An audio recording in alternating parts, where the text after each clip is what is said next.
হরে কৃষ্ণ। লীলা পুরুষোত্তম শ্রীকৃষ্ণ এই গ্রন্থের দ্বিতীয় অধ্যায় গর্ভস্থ শ্রীকৃষ্ণের প্রতি দেবতাদের প্রার্থনা এই পাঠের যে অংশ আমি পূর্বে পাঠ করে শুনিয়েছি তারই পরবর্তী অংশ আজ আমি পাঠ করব। গুরুজনদের আমার প্রণাম এবং ছোটদের আমার ভালোবাসা জানিয়ে এই পাঠ আমি শুরু করছি। অজ্ঞানভিদ কথাটির অর্থ হচ্ছে যা সব রকম জল্পনা কল্পনার নিরসন করতে পারে। অজ্ঞানের বশবর্তী হয়ে মানুষ ভগবানের রূপ নিয়ে জল্পনা কল্পনা করছে। তাদের কল্পনায় কখনো তিনি নিরাকার, আবার কখনো তিনি সাকার, তাদের কল্পনা অনুসারে। কিন্তু ব্রহ্মসংহিতায় ভগবান সম্বন্ধে যে সমস্ত তথ্য প্রদান করা হয়েছে তা বিজ্ঞানম, উপলব্ধ জ্ঞান যা ব্রহ্মা প্রদান করেছেন এবং শ্রী চৈতন্য মহাপ্রভু তা স্বীকার করেছেন। এই সম্বন্ধে তা কোনো সন্দেহ নেই। শ্রীকৃষ্ণের রূপ, শ্রীকৃষ্ণের বাঁশি, শ্রীকৃষ্ণের বর্ণ সবই বাস্তব। এখানে বলা হয়েছে যে এই বিজ্ঞান সব রকম মনোধর্মপ্রসূত জল্পনা কল্পনাকে পরাস্ত করে। তাই শ্রীকৃষ্ণ রূপে আবির্ভূত না হলে অজ্ঞানভিদ নিরসন হতো না এবং বিজ্ঞান উপলব্ধ হতো না। অজ্ঞানভিদ আপমার্জনম, তোমার আবির্ভাবের ফলে সব রকমের জল্পনা কল্পনার নিরসন হয় এবং ব্রহ্মা আদি মহাজনদের যথার্থ উপলব্ধ জ্ঞানের প্রতিষ্ঠা হয়।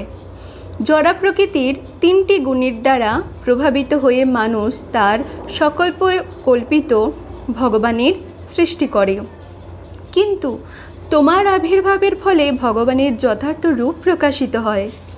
নির্বেশবাদীদের সবচেয়ে বড় ভ্রান্তি হচ্ছে যে তারা মনে করে ভগবানের যখন অবতরণ করেন তখন তিনি সত্যগুণে জড় আকৃতি ধারণ করেন, কিন্তু প্রকৃতপক্ষে শ্রীকৃষ্ণ বা নারায়ণের রূপ সর্বতোভাবে জড় কলুষমুক্ত, সর্বতোভাবে জড়গুণের অতীত। সর্বশ্রেষ্ঠ নির্বেশবাদী শঙ্করাচার্য স্বীকার করে গেছেন নারায়ণ পরহব্যক্তাৎ, অর্থাৎ জড় সৃষ্টির প্রকাশ হয়েছে অব্যক্ত বা নির্বেশ প্রকৃতি থেকে বা মহত্তত্ত্ব থেকে, কিন্তু শ্রীকৃষ্ণ সম্পূর্ণভাবে এই জড়া প্রকৃতির অতীত। শ্রীমদ্ ভাগবতে তাকে শুদ্ধ সত্য বা অধ্যক্ষ বলে বর্ণনা করা হয়েছে। তিনি জড়জগতের সত্যগুণে থাকেন না, তিনি সত্যগুণের অতীত। তিনি জড়জগতের অতীত সচ্চিৎ আনন্দময় স্তরে অবস্থান করেন। হে ভগবান, তুমি যখন তোমার বিভিন্ন অবতারে অবতরণ করো তখন তুমি বিভিন্ন অবস্থা অনুসারে বিভিন্ন রূপ ও নাম গ্রহণ করে থাকো। তোমার নাম শ্রীকৃষ্ণ, কেননা তুমি সর্বাকর্ষক। তোমার দিব্য রূপের জন্য তোমার নাম শ্যামসুন্দর। শ্যাম মানে কালো, কিন্তু তা সত্ত্বেও তোমার রূপ কোটি কোটি কন্দর্পের থেকেও সুন্দর। কন্দর্প কোটি কমনীয়। তোমার অঙ্গকান্তি যদিও বর্ষার জলভরা মেঘের মতো ঘনশ্যাম, কিন্তু যেহেতু তুমি হচ্ছ অপ্রাকৃত পরতত্ত্ব, তাই তোমার রূপ কন্দর্পের কমনীয় রূপের থেকেও অনেক সুন্দর। কখনো কখনো তোমাকে গিরিধারী বলে সম্বোধন করা হয়, কেননা তুমি গিরিরাজ গোবর্ধনকে তোমার বাঁ হাতের করে আঙুলের উপর তুলে ধরেছিলে। কখনো কখনো তোমাকে নন্দননন্দ ও বাসুদেবও বলা হয় বা দেবকনন্দনও বলা হয়, কেননা তুমি নন্দ মহারাজের সন্তান রূপে এবং দেবকী ও বসুদেবের সন্তান রূপে আবির্ভূত হয়েছিলে। নির্বেশবাদীরা মনে করে থাকে যে তোমার বিভিন্ন কর্ম এবং গুণ অনুসারে তোমার বিভিন্ন নামকরণ হয়েছে, কেননা তারা জড়জগতের পরিপ্রেক্ষিতে তোমাকে দর্শন করে থাকে। হে প্রিয় ভগবান, মনোধর্মপ্রসূত জল্পনা কল্পনার দ্বারা তোমার অপ্রাকৃত প্রকৃতির রূপ এবং লীলাবিলাস অধ্যয়ন করে তোমাকে জানা যায় না। ভক্তি সহকারে তোমার সেবা করার মাধ্যমে কেবল অপ্রাকৃত প্রকৃতি, নাম, রূপ, লীলা এবং গুণাবলী সম্বন্ধে অবগত হওয়া যায়। প্রকৃতপক্ষে তোমার সেবার আসক্তি লাভ করলেই কেবল তোমার প্রকৃতি, নাম, রূপ, লীলা ইত্যাদি জানা যায়। অন্যরা কোটি কোটি বছর ধরে জল্পনা কল্পনা করে যেতে পারে, কিন্তু তারা তোমার প্রকৃত স্বরূপের এক কোণা পর্যন্ত উপলব্ধি করতে পারে না। পক্ষান্তরে বলা হয় যে ভক্তেরা কখনো শ্রীকৃষ্ণকে জানতে পারবে না, কেননা যোগমায়ার যবনিকার দ্বারা শ্রীকৃষ্ণের স্বরূপ আচ্ছাদিত। ভগবদ্গীতাতেও বলা হয়েছে, নাহং প্রকাশ সর্বস্ব যোগ মায়া সমাবৃত। ভগবান বলেছেন, আমি সকলের কাছে প্রকাশিত হই না। শ্রীকৃষ্ণ যখন অবতরণ করেছিলেন তখন তিনি বাস্তবিকভাবে কুরুক্ষেত্রের রণাঙ্গনে উপস্থিত ছিলেন এবং সকলেই তাকে দেখেছিল। তবু সকলেই বুঝতে পারেনি যে তিনিই হচ্ছেন পরমেশ্বর ভগবান। কিন্তু তথাপি যারা তার সামনে মৃত্যুবরণ করেছিলেন তারা সকলেই এই জড়জগতের বন্ধন থেকে সম্পূর্ণভাবে মুক্তি লাভ করেছিলেন এবং তারা চিৎ জগতে অধিষ্ঠিত হয়েছিলেন। হে প্রভু, নির্বেশবাদীরা বুঝতে পারে না যে তোমার নাম তোমার রূপ থেকে অভিন্ন। ভগবান যেহেতু পরম তত্ত্ব, তাই তার নাম ও স্বরূপ অভিন্ন। এই জড়জগতের নাম বস্তু থেকে ভিন্ন। আমফল এবং আম নাম এক নয়। কেউ যদি আম বলে জপ করতে থাকে তার ফলে সে কখনো আমফলটি আস্বাদন করতে পারবে না। কিন্তু ভগবানের ভক্ত যিনি জানেন যে ভগবানের নাম ভগবানের রূপ থেকে অভিন্ন, তিনি হরে কৃষ্ণ কৃষ্ণ কৃষ্ণ হরে হরে, হরে রাম রাম রাম হরে হরে কীর্তন করার ফলে উপলব্ধি করতে পারেন যে শ্রীকৃষ্ণের সঙ্গ লাভ করেছেন তিনি। যে সমস্ত মানুষের ভগবত তত্ত্ব সম্বন্ধে গভীর জ্ঞান নেই তাদের জন্য শ্রীকৃষ্ণ তার লীলা প্রকট করেন।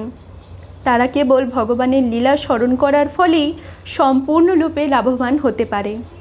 ভগবানের নাম যেমন ভগবানের রূপ থেকে অভিন্ন, তেমনি ভগবানের লীলাও ভগবানের রূপ থেকে অভিন্ন। স্ত্রী, শূদ্র, বৈশ্য আদি যারা অল্প বুদ্ধি সম্পন্ন তাদের জন্য মহামুনি বেদব্যাস মহাভারত রচনা করে গেছেন। মহাভারতে শ্রীকৃষ্ণের বিভিন্ন লীলা বর্ণনা করা হয়েছে। মহাভারত হচ্ছে ইতিহাস এবং তা পাঠ করে, শ্রবণ করে এবং ভগবানের দিব্য লীলা স্মরণ করে অল্প বুদ্ধিসম্পন্ন মানুষেরাও ধীরে ধীরে শুদ্ধ ভক্তির পর্যায়ে উন্নীত হতে পারেন। যে সমস্ত শুদ্ধ ভক্ত সর্বক্ষণ শ্রীকৃষ্ণের দিব্য চরণা বৃন্দের ধ্যানে মগ্ন এবং যারা সর্বক্ষণ কৃষ্ণ ভাবনায় ভাবিত হয়ে শ্রীকৃষ্ণের সেবায় যুক্ত, কখনো মনে করা উচিত নয় যে তারা জড় স্তরে আছেন। শ্রীরূপ গোস্বামী বলেছেন যে যারা কায়, মন এবং বাক্যে সর্বক্ষণ ভগবানের সেবায় যুক্ত তারা এই জড় শরীরে অবস্থান করলেও তারা মুক্ত। ভগবদ্গীতাতেও এই সত্য প্রতিপন্ন হয়েছে। যারা ভগবানের প্রতি ভক্তিযুক্ত সেবায় রত তারা ইতিমধ্যেই জড়জগতের সমস্ত বন্ধন থেকে মুক্ত হয়ে গেছেন। শ্রীকৃষ্ণ আবির্ভূত হন ভক্ত এবং অভক্ত উভয়কেই জীবনের যথাযথ উদ্দেশ্য সম্বন্ধে অবগত হওয়ার সুযোগ দেন। ভক্তরা সরাসরিভাবে তার সেবা করতে পারে, আরাধনা করতে পারে। যারা ততটা উন্নত নয় তারা ভগবানের লীলা শ্রবণ করে তার সঙ্গে পরিচিত হয়ে ধীরে ধীরে ভগবত ভক্তির স্তরে উন্নীত হওয়ার সুযোগ পায়। দেবতারা প্রার্থনা করতে লাগলেন, হে প্রিয় প্রভু, তুমি অজ, তোমার জন্ম নেই, মৃত্যু নেই, তাই তোমার লীলাবিলাস করা ছাড়া তোমার অবতরণের আর কোনো কারণই নেই।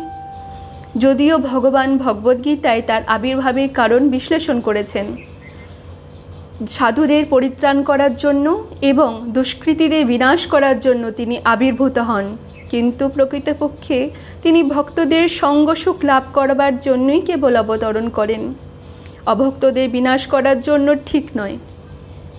জড়া প্রকৃতি অসুরদের বিনাশ করতে পারে।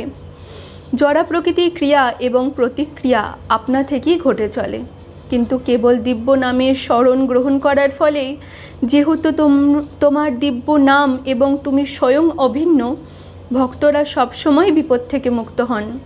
সাধুদের পরিত্রাণ করা এবং অসুরদের বিনাশ করার জন্যই ভগবান অবতরণ করেন না, সেগুলি কেবল তার দিব্য লীলা। লীলা পুরুষোত্তম শ্রীকৃষ্ণের লীলাবিলাস করা ছাড়া তার আবির্ভাবে আর কোনো কারণ থাকতে পারে না। হে প্রিয় প্রভু, তুমি যদুকুলতিলক রূপে আবির্ভূত হচ্ছ এবং আমরা শ্রদ্ধাবনত চিত্তে তোমার চরণাবৃন্দে আমাদের প্রণতি নিবেদন করছি। এই অবতরণের পূর্বে তুমি মৎস্যরূপে, অশ্বিনী কুমার রূপে, কূর্মরূপে, হংসরূপে, শ্রীরামচন্দ্র রূপে, পরশুরাম রূপে এবং অন্য বহু রূপে অবতরণ করেছ। তুমি তোমার ভক্তদের রক্ষা করার জন্য অবতরণ করেছ এবং আমরা তোমার কাছে প্রার্থনা করি তোমার পরমেশ্বর ভগবান স্বরূপে এই অবতরণে তুমি ত্রিলোকে আমাদের রক্ষা করো এবং আমাদের সমস্ত প্রতিবন্ধক দূর করো, যাতে আমরা শান্তিপূর্ণভাবে আমাদের জীবনের উদ্দেশ্য সাধন করতে পারি। হরে কৃষ্ণা। এই অংশের পরবর্তী অংশ আমি পরবর্তী পাঠে পাঠ করে শোনাব। হরে কৃষ্ণা। রাধে রাধে।